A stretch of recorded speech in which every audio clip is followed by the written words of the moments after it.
आज का शुभ पंचांग कार्तिक मासे शुक्ल पक्षे नवमी रविवार विक्रम संवत 2081 तदनुसार 10 नवंबर 2024 आज नवमी रात्रि को लगभग 9 बजे तक की है। तत्पश्चात दशमी। आज का विशेष दिन अक्षय नवमी, आंवला नवमी, जगधात्री पूजा, पंचक जारी, सूर्य राशि तुला, चंद्र राशि कुंभ, दिशा शुल पश्चिम, अग्निवास पृथ्वी, नक्षत्र धनिष्ठा, तत्पश्चात शतभिषा, ब्रह्म मुहूर्त 5:07 से 6 बजे तक, राहु काल का समय साय 4:30 बजे से लेके 6 बजे तक रहेगा। अभिजीत मुहूर्त लगभग 12 बजे से लेके 12:50। कल कंसवद भीषम पंचक प्रारंभ। 12 नवंबर को देव उत्थान एकादशी, ग्यारस व्रत, 13 नवंबर को तुलसी विवाह प्रदोषवर, 14 नवंबर को बाल दिवस, वैकुंठ चतुर्दशी, विश्वेश्वर व्रत, नेहरू जयंती, 15 नवंबर को मणिकर्णिका स्नान, देव दिवाली, गुरु गोविंद सिंह, गुरु नानक देव की जयंती, कार्तिक पूर्णिमा, अन्वाधान। बोलिए गंगा मैया की जय। जय श्री राम। मैं ईशु हरवानी हनुमानगढ़ टाउन राजस्थान से रोज आपको पंचांग सुनाता हूं तथा गंगा दर्शन लाइव दिखाता हूं। आज गीता प्रबोधिनी का दूसरा अध्याय श्री परमात्मने नमः अथ द्वितीयोध्याय, दूसरा अध्याय। संजय वाचक। संजय बोले, जैसे कायरता से व्यापत हुए उन अर्जुन के प्रति जो कि विषाद कर रहे हैं और आंसुओं के कारण जिनके नेत्रों में देखने की शक्ति अवरुद्ध हो रही है, भगवान मधुसूदन ये आगे कहे जाने वाले वचन बोले। श्री भगवान बोले, हे अर्जुन, इस विषय अवसर पर तुम यहाँ यह कायरता कहाँ से प्राप्त हुई जिसका कि श्रेष्ठ पुरुष सेवन नहीं करते, जो स्वर्ग को देने वाली नहीं है और कीर्ति करने वाली भी नहीं है। हे पृथनंदन अर्जुन, इस नपुंसकता को मत प्राप्त हो, क्योंकि तुम्हारे में यह उचित नहीं है। हे परंतप हृदय की इस तुच्छ दुर्बलता का त्याग करके युद्ध के लिए खड़े हो जाओ। अर्जुन वाचक। महानुभव गुरुजनों को न मारकर इस लोक में मैं भिक्षा का अन्न खाना भी श्रेष्ठ समझता हूँ, क्योंकि गुरुजनों को मारकर यहाँ रक्त से सने हुए तथा धन की कामना की मुख्यता वाले भोगों को ही तो भोगूंगा। हम यह भी नहीं जानते कि हम लोगों के लिए युद्ध करना और न करना, इन दोनों में से कौन सा अत्यंत श्रेष्ठ है, अथवा हम उनके जीतेंगे या वे हमें जीतेंगे। जिनको मारकर हम जीना भी नहीं चाहते, वे ही धृतराष्ट्र के संबंधी हमारे सामने खड़े हैं। कर्पाण दोषम प्रहता स्वाभम पश्यामि त्वाम धर्म मूढ़ चेता यच्छेय शांति निस्तम धूरि तन्मे शीशस्ते हम साधिमाम त्वाम प्रपन्नम। कायरता रूप दोष से तिरस्कृत स्वभाव वाला और धर्म के विषय में मोहित अंतःकरण वाला मैं आपसे पूछता हूँ कि जो निश्चय कल्याण करने वाली हो वह बात मेरे लिए कहिए। मैं आपका शिष्य हूँ, आपके शरण हूँ, मुझे शिक्षा दीजिए। प्रत्येक मनुष्य वास्तव में साधक है, कारण कि 84 लाख योनियां भटकते हुए जीव को भगवान का मनुष्य शरीर केवल अपना कल्याण करने के लिए ही प्रदान करते हैं। इसलिए किसी भी मनुष्य को अपने कल्याण से निराश नहीं होना चाहिए। मनुष्य को परमात्मा प्रति का जन्म सिद्ध अधिकार है। साधक होने के नाते मनुष्य मात्र अपने साध्य को प्राप्त करने में स्वतंत्र, समर्थ, योग्य व अधिकारी है। सबसे पहले इस बात की आवश्यकता है कि मनुष्य अपने उद्देश्य को पहचान कर दृढ़ता पूर्ण यह स्वीकार कर ले कि मैं संसारी नहीं हूँ, प्रयुक्त साधक हूँ। मैं स्त्री, मैं पुरुष, मैं ब्राह्मण हूँ, मैं क्षत्रिय हूँ, मैं वैश्य हूँ, मैं शूद्र हूँ, मैं ब्रह्मचारी हूँ, मैं गृहस्थ हूँ, मैं वानप्रस्थ हूँ, मैं सन्यासी हूँ आदि मान्यताएं केवल संसारिक व्यवहार मर्यादा के लिए तो ठीक है, पर परमात्मा की प्राप्ति में ये बाधक है। यह मान्यताएं शरीर को लेकर हैं परमात्मा प्राप्ति शरीर को नहीं होती, प्रयुक्त समय साधक को होती है। साधक समय अशरीरी ही होता है। अर्जुन ने अपने वास्तविक उद्देश्य को पहचान लिया है कि मुझे अपना कल्याण करना है, इसलिए वे युद्ध करने अथवा न करने की बात न पूछकर अपने कल्याण का निश्चय उपाय पूछते हैं। कारण कि पृथ्वी पर धन धान्य समुद्र व शत्रु रहित राज्य तथा स्वर्ग में देवताओं का आधिपत्य मिल जाए तो भी इंद्र को सुखाने वाला मेरा जो शोक है वह दूर हो जाए, ऐसा मैं नहीं देखता हूँ।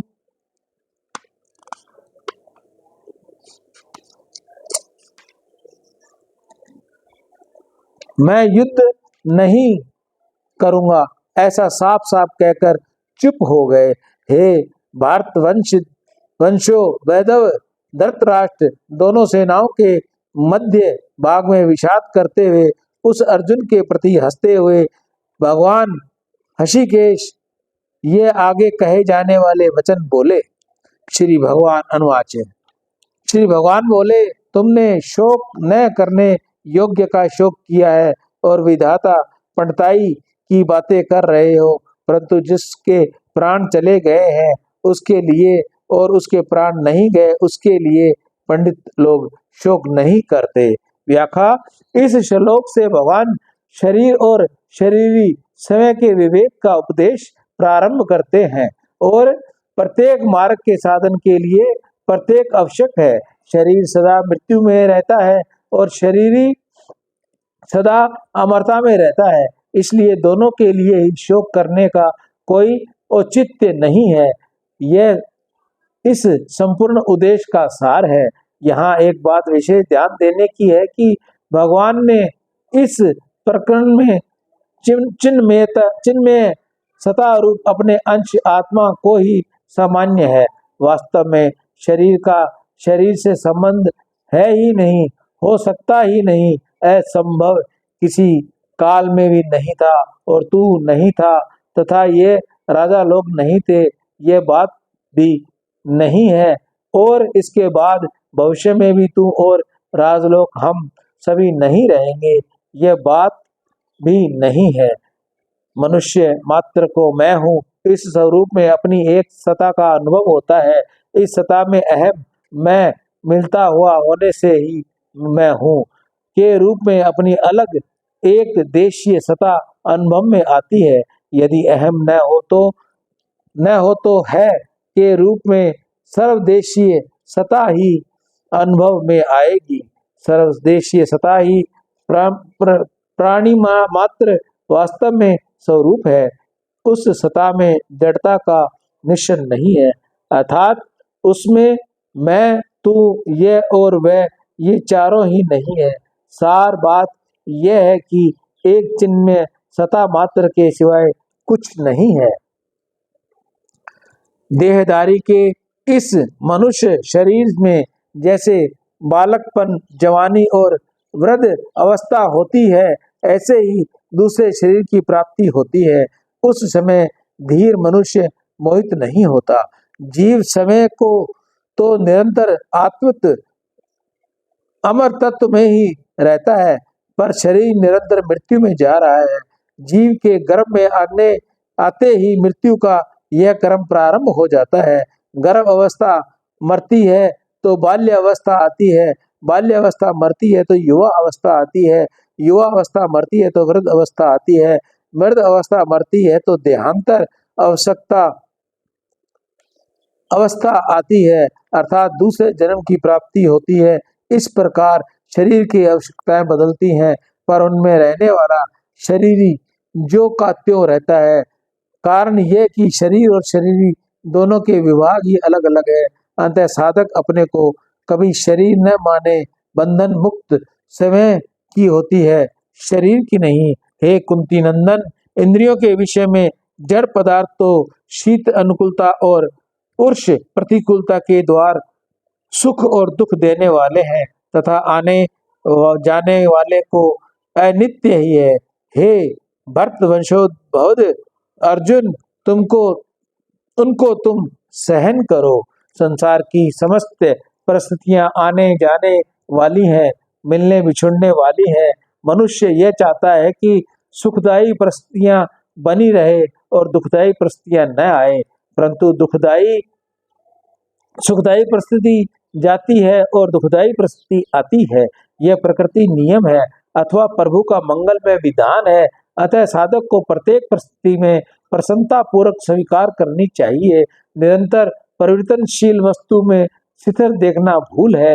इस भूल से ही ममता और कामना की उत्पत्ति होती है। देखने में वस्तु मुख्य दिखती है, क्रिया गौण है, वह वास्तव में क्रिया ही क्रिया है, वास्तव है ही नहीं। कारण कि वे पुरुष में श्रेष्ठ अर्जुन सुख दुख सम रहने वाले जिस बुद्धिमान मनुष्य को ये मात्र स्पर्श पदार्थ विचलित सुखी दुखी नहीं करते, वह अमर होने में समर्थ हो जाता है, अर्थात वह अमर हो जाता है।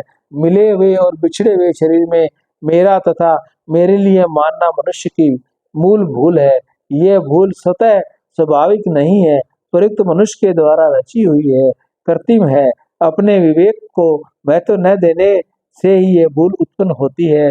इस एक भूल से फिर अनेक तरह की भूलें उत्पन्न होती हैं। इसलिए इस भूल को मिटाना बहुत आवश्यक है कि इसको मिटाने की जिम्मेवारी मनुष्य पर ही है। इसके मिटाने के लिए भगवान ने मनुष्य को विवेक प्रदान किया है।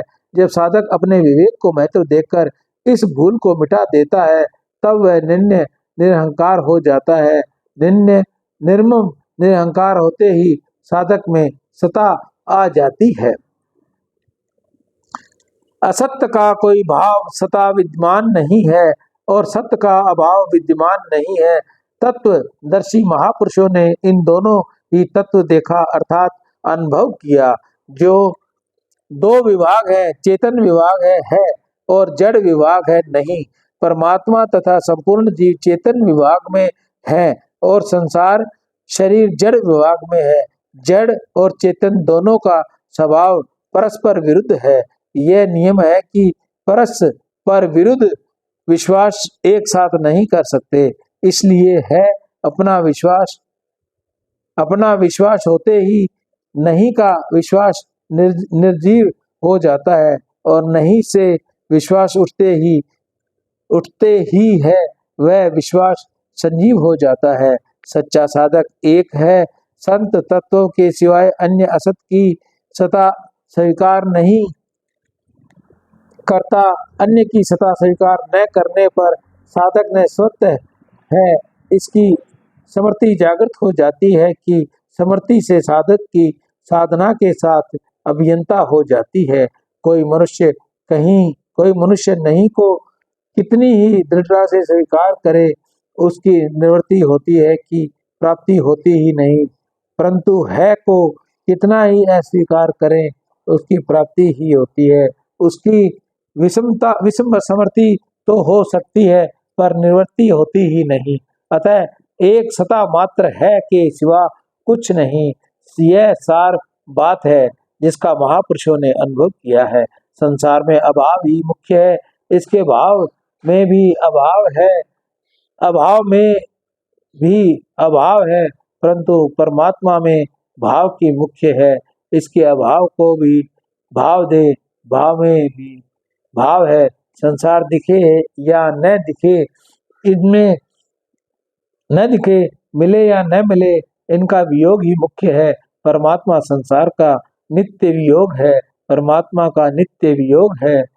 अविनाशी तो उसकी जान जिसके ये संपूर्ण संसार व्यापक है।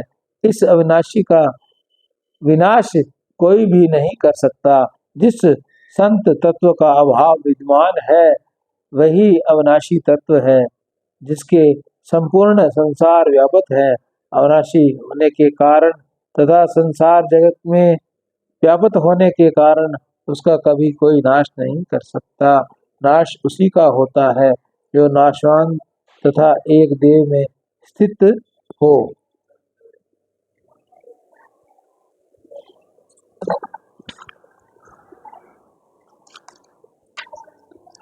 इस शरीर ये देह अंत वाले कहे गए हैं, इसलिए हे अर्जुन तुम युद्ध करो।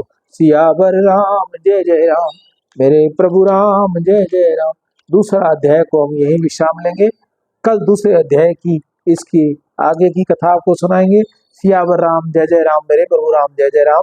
मैं ईशु हरवानी हनुमानगढ़ टाउन राजस्थान से रोज आपको गंगा दर्शन लाइव दिखाता हूँ, वह पंचांग सुनाता हूँ। गीता पढ़ते हुए कुछ शब्द अशब्द बोले जाते हैं, सफाई नहीं बोली जाती, साफ शुद्ध शब्द मुंह से नहीं निकलते, तो मैं आप सभी को भगवान रूप देखता हुआ, भगवान के ही भगवान देखते हुए मैं आप सभी से हाथ जोड़कर प्रणाम करता हूँ और क्षमा मांगता हूँ। सियावर राम जय जय राम, मेरे प्रभु राम जय।